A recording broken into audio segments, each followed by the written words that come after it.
Hey everyone, welcome to my cooking blog.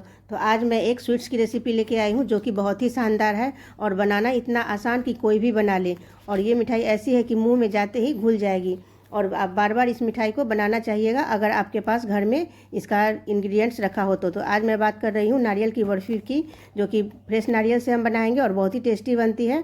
तो चलिए शुरू करते हैं नारियल की बर्फ़ी बनाना। तो नारियल की बर्फ़ी बनाने के लिए मैंने ये 2 कच्चा नारियल ले लिया है और इसे मैंने तोड़ के इस तरह अलग कर लिया है और इसके छिलके को मैंने अलग कर दिया है। नारियल को टुकड़ों में तोड़ के और इसे हम 2-3 पानी से धो लेंगे, क्योंकि जब भी हम तोड़ते हैं तो उसमें थोड़ा सा कचरा सा लग जाता है। उसके बाद मैंने इसे छोटे छोटे टुकड़ों में कट कर लिया है और एक साइड मैंने लगभग 2.5 लीटर के करीब दूध मैंने चढ़ा दिया है गैस पे। तो उसका हमें मावा तैयार करना है, तो ये धीरे धीरे जलता रहेगा। तो अब हम इन टुकड़ों को मिक्सी के जार में डालेंगे और पल्स मोड पर हमें इसका पाउडर तैयार करना है।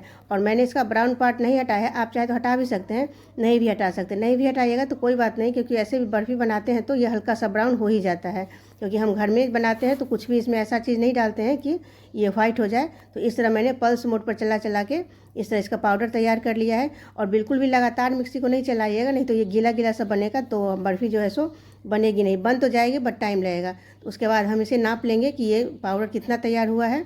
तो ये देखिए, बड़ा सा कप मैंने ले लिया था, कॉफ़ी मग है ये।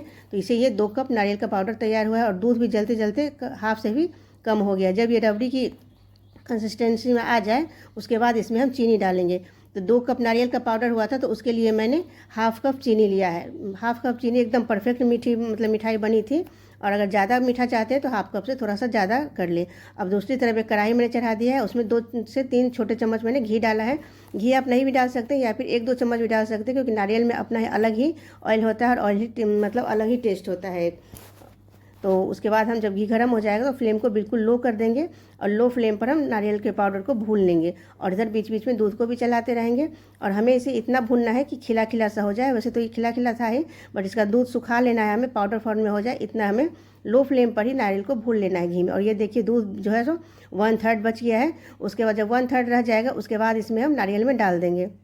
नारियल को ज़्यादा नहीं भूनना है, बस 2 से 3 मिनट तक इसे भून लेना है ताकि ये सूखा सूखा हो जाए।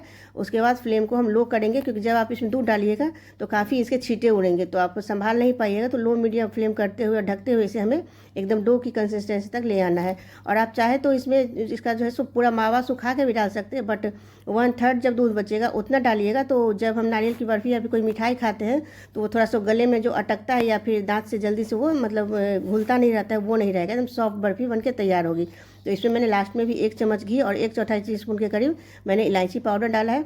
उसके बाद इस तरह से हम गोल करके देखेंगे तो ये देखिए, अभी नहीं हुआ है, ये थोड़ा सा और होगा। और जब तक ये गोल सॉलिड फॉर्म में नहीं आएगा तब तक हमें इसे भूनना है। तो जब इस कंसिस्टेंसी में आ जाए उसके बाद फ्लेम को बिल्कुल लो कर दीजिए और लो फ्लेम पर ही इसे हमें सुखाना है, इसके दूध और इसका जो भी पानी है उसे अच्छे से। तो ये अब ये गोल बनने लगा है लड्डू की तरह, ये तैयार है। जब ये ठंडी हो जाएगी तो और भी सॉलिड फॉर्म में आ जाएगा। उसके बाद हम एक ट्रे या फिर थाली ले लेंगे, उसमें हम घी ग्रीस कर लेंगे, जिसमें भी हमें बर्फ़ी को सेट करना है। तो इस तरह मेरे पास एक ट्रे थी मिठाई वाली, तो उसमें मैंने घी लगा लिया और इस तरह से हाथों से भी आप चिकना कर सकते हैं या फिर कटोरी के तले में घी लगा के भी इस तरह से चिकना करके इसे, ये वैसे तो आधे घंटे में ही सेट हो जाएगा, टाइम बिल्कुल भी नहीं लगता। और ये देखिए, मैंने इसे 1 घंटा पंखे की हवा में ही छोड़ दिया था और उसके बाद हम इसमें कट लगा देंगे। और ये बर्फ़ी परफेक्ट बनी है, उसकी निशानी है कि बिल्कुल भी ये बिखर नहीं रहा है। जब भी हम इसे कट लगा रहे हैं तो जो लाइनिंग है उसमें बिखर नहीं रहा है, कि बर्फ़ी बहुत अच्छे से सेट हुई है। तो इस तरह से आपको जितने भी बड़े पीसों में काटना है इस तरह से हम कट कर लेंगे और अलग अलग इसे हम इस तरह से निकाल लेंगे। और बहुत ही टेस्टी ये बर्फ़ी बन के तैयार होती है, एकदम मुँह में जाते ही घुल जाती है ये। और मावा का जो दानेदार टेस्ट आता है मुंह में से, वो क्या कहने इसके, आप एक बार ज़रूर ट्राई कीजिएगा। टाइम तो लगता है मावा बनाने में, बट ये बहुत ही टेस्टी लगती है और घर की शुद्ध मिठाई है ये।